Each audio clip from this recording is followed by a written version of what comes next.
안녕하세요. 사회 개념에 대한 궁금증을 쏙쏙 해결해주는 사회 개념 콘서트에 오신 걸 환영합니다.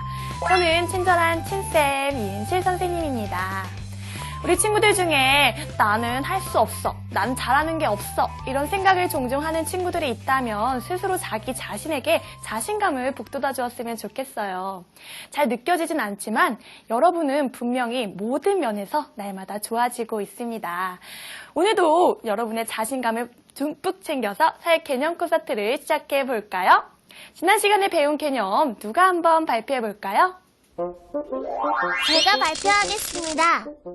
지난 시간에는 이모군란과 갑신정변, 그리고 동학농민운동과 대한제국에 대해 공부했습니다.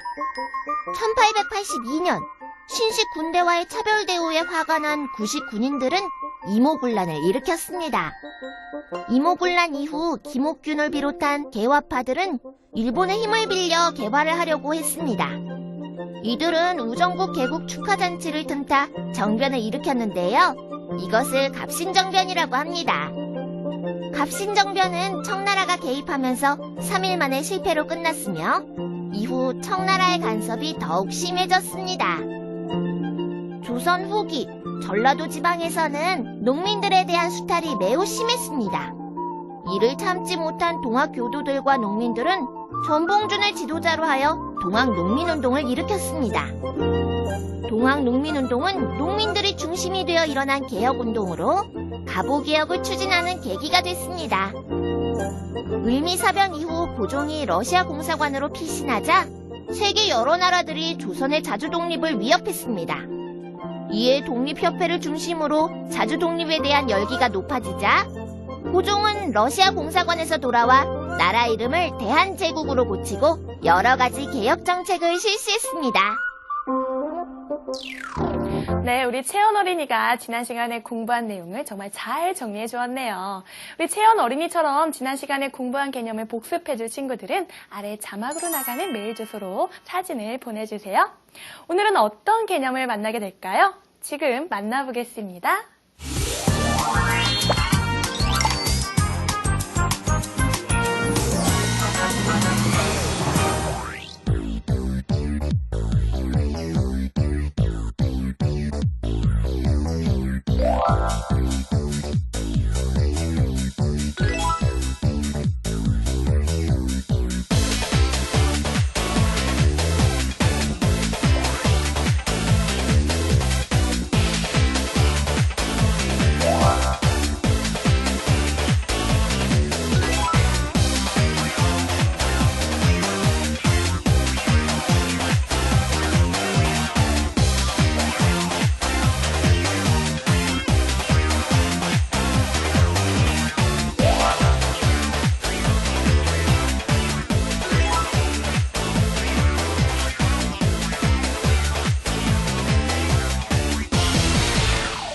오늘은 근대문물과 을사조약, 그리고 독립운동 이렇게 세 가지 개념에 대해서 다뤄볼 거예요.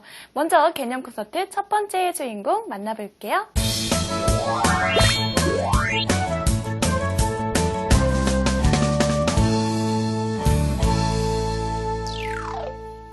지금은 우리가 서로 전화를 주고받고 전기를 사용하는 것이 일상적인 일이 되어버렸지만 옛날에 우리 조상들이 처음으로 전화와 전기를 사용했을 때는 어떤 생각을 했을까요?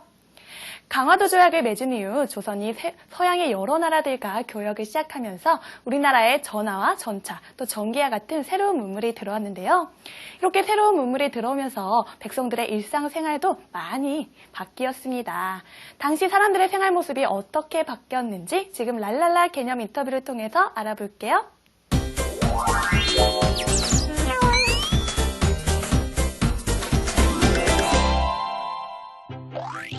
강화도 조약 이후 조선이 외국과 교류를 시작하면서 다양한 서양 문물이 들어왔습니다. 이로 인해 의식주 생활 모습이 변하였는데요. 당시 조선의 양복이 소개되면서 일부 사람은 한복 대신 양복을 입고 양말과 구두를 신었습니다. 신교육을 받은 여성들은 서양 선교사의 양장을 본떠 고친 한복을 입기도 하였습니다. 또 상투를 자르고 서양식 머리 모양을 하는 사람이 늘어났습니다. 이 시기 서양의 음식도 함께 들어와 궁중에서는 커피와 홍차를 마시고 양식과 과자를 먹기도 하였습니다. 또 서양의 음식 문화가 전해지면서 남녀와 신분의 구별 없이 한자리에 둘러앉아서 밥을 먹는 식사법이 생겨났습니다. 이 시기 도시에는 일본식 주택과 서양식 건축물이 세워졌습니다. 이러한 건축물은 시멘트, 유리, 벽돌 등으로 지었기 때문에 오늘날의 건물과 거의 비슷한 모습을 하고 있습니다. 1899년 우리나라의 궁궐에 처음으로 전화가 설치되었는데요. 당시 신하들은 왕과 통화를 할 때 큰 절을 3번 한 후에 무릎을 꿇고 통화를 했다고 합니다. 전화 말고 또 어떤 문물들이 새롭게 들어왔는지 지금 개콘의 연관 검색어를 통해서 알아볼게요. 근대 문물의 연관 검색어 함께 클릭해볼까요? 1887년 궁궐에 처음으로 전기 설비가 설치됐습니다. 이후 경복궁의 발전 설비를 갖추고 불을 밝히는 것이 왕실의 공식 행사로 열리기도 했습니다.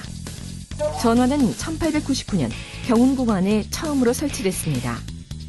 이후 서울과 인천 사이에 시외 전화와 시내 전화가 개통됐습니다.